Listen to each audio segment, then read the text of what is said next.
dernières informations qui ont marqué l'actualité avec le rapport trimestriel de la Banque de France. Le taux de chômage dans notre pays pourrait atteindre un pic de 11,5% mi-2021 selon ces estimations publiées hier. Cela représente 1 million d'emplois perdus. Il faudra attendre 2022 pour le voir redescendre à 9,7%, même si l'économie remonte peu à peu. Eh bien, le gouverneur de l'institution estime que nous sommes loin d'être sortis d'affaires. Selon lui, la confiance des ménages, des entreprises et des prêteurs de la France sera l'élément clé du rebond de l'économie. La Banque de France qui anticipe un recul de 15% du PIB au deuxième trimestre, marqué évidemment par un mois et demi de confinement, puis une reprise progressive à partir du début du déconfinement, donc le 11 mai.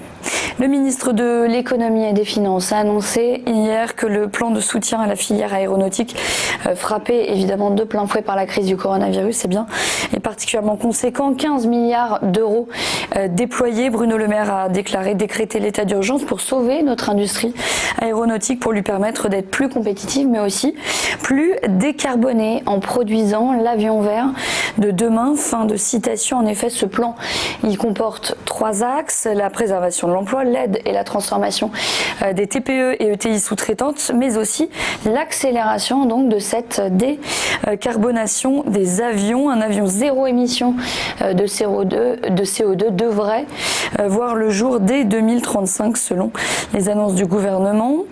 Bruno Le Maire a également affirmé qu'un tiers des emplois de la filière aéronautique, soit 100 000 postes directs ou indirects, auraient disparu sans la mise en place de ce plan d'aide, donc ce plan de soutien de l'État pour faire face à la crise du Covid-19. Le ministère des Armées va lui aussi apporter un soutien financier à ce secteur. La ministre Florence Parly a annoncé avoir avancé à 2020 des commandes d'aéronefs militaires prévues plus tardivement, ce qui représente environ 600 millions d'euros de commandes. Et puis on termine avec cette annonce en parallèle de l'IATA, l'Association internationale du transport aérien, qui a annoncé que les compagnies aériennes pourraient subir plus de 75 millions d'euros de pertes nettes lors de leur exercice 2020 et plus de 13 milliards d'euros de pertes encore en 2021. Pire année donc de l'histoire de l'aviation. Le trafic de passagers devrait avoir chuté de 36% d'ici à la fin de l'année. Le directeur général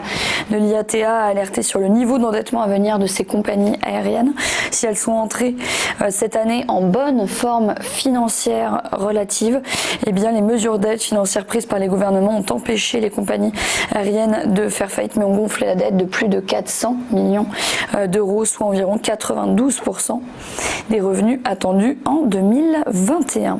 Voilà pour les principales actualités. Tout de suite, le point bourse avec les places mondiales qui se sont montrées particulièrement calmes hier avant les annonces de la Fed attendues aujourd'hui. Les places européennes, on commence avec la bourse de Paris. Elle a terminé en nette baisse hier, moins 1,55% sous la barre des 5100 points. Le FTSE a perdu 2,05% et le DAX allemand a lâché 1,57%. L'Eurostock 50 a abandonné 1,25% et le Stock 600 1,17%. Du côté des États-Unis, Wall Street a terminé en ordre dispersé. Hier, le Dow Jones a fait une pause et a cédé 1,09%. Le Nasdaq, lui, a profité de l'envolée de quelques grands noms de la tech pour grimper un nouveau record. Il s'est apprécié de 0,29% et a dépassé pour la première fois en cours de séance le seuil symbolique des 10 000 points. Et puis le S&P 500 a reculé de 0,78%. Du côté du Japon, la bourse de Tokyo a légèrement rebondi. Le Nikkei a pris 0,15% et le Topix 0,23%. Restez bien avec nous. Le Live T Finance continue dans un instant. On suivra l'ouverture du DAX dans un instant. À tout de suite.